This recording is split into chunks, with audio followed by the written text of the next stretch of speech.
Les faits en effet énumérés aujourd'hui sont classés faits divers.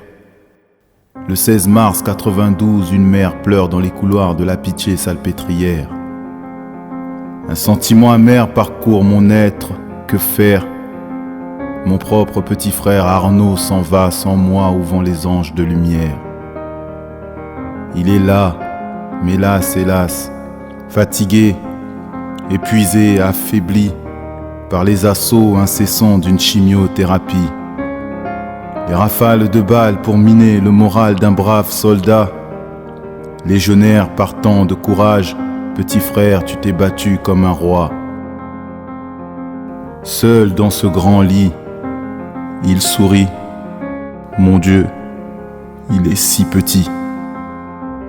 Mais si grand est le chagrin qui envahit mon âme, rouge sont mes yeux, inondés de larmes. Il fait froid cette nuit-là, il est là près de moi, enveloppé dans mes bras. Coupable je me sens de n'avoir pas su prendre soin de toi. Frère, suis-je le gardien de l'enfer ou ne suis-je pas le gardien de mon frère? Allez Nounou, faut t'accrocher. On a la lune et les étoiles à décrocher, mais non, tout ça ne sert plus à rien. Tu ne sens plus rien, et c'est très bien. Les jeux sont faits, tout est terminé, tel un verdict final. Une couverture, s'il vous plaît, il est si seul, ici où sont les autres, j'ai mal. On a vu, entendu ma mère ce soir-là dans ses prières, crier sa douleur à ceux qui lui enlevaient son fils. Pourquoi, lui si jeune, était-il offrande d'un tel sacrifice? L'éternité n'est pas de ce monde, mais pourquoi tant d'injustice? Je n'ai jamais accepté le fait que tu puisses t'en aller et nous abandonner. Et c'est pourquoi, pour toi, que ces paroles sont nées. D'où tu es, fais-nous un signe, car ceux qui t'ont aimé ont beaucoup pleuré. La maladie l'a choisi, lui, sans un bruit dans la nuit. Ainsi s'en va la vie. Pour lui, j'ai écrit ma prière, ma poésie. L'hôpital endormi, ainsi s'en va la vie.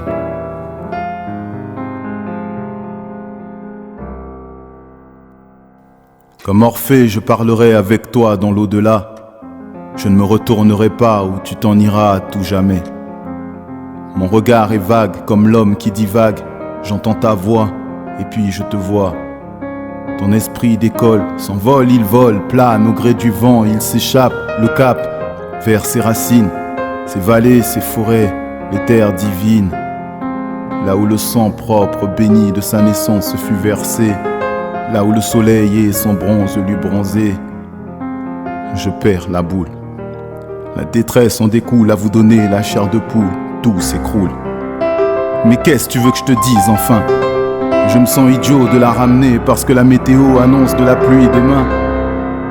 Que j'ai envie de Mirvo à l'arrière de la Twingo parce que je t'ai appelé le faible quand tu as fait tes premières crises.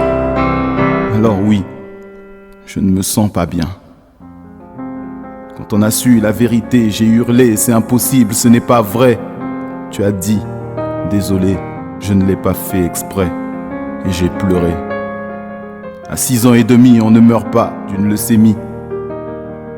À la gare d'Austerlitz, j'attends ce train sur ton conseil, il faut qu'on continue à vivre. Pour que ta vie, si brève, ne soit pas qu'une statistique dans leurs livres. À l'hôpital, tu as mûri plus vite que ton âge. Tu m'as appris la valeur des choses simples. L'art est long, la vie est courte. Maintenant, je le sais, je suis ma route.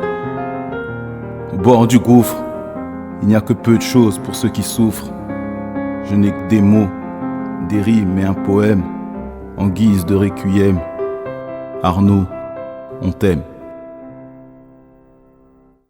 La maladie l'a choisi, lui, sans un bruit dans la nuit. Ainsi s'en va la vie. Pour lui, j'ai écrit ma prière, ma poésie. L'hôpital endormi. Ainsi s'en va la vie. S'en va la vie. S'en va la vie. S'en va la vie.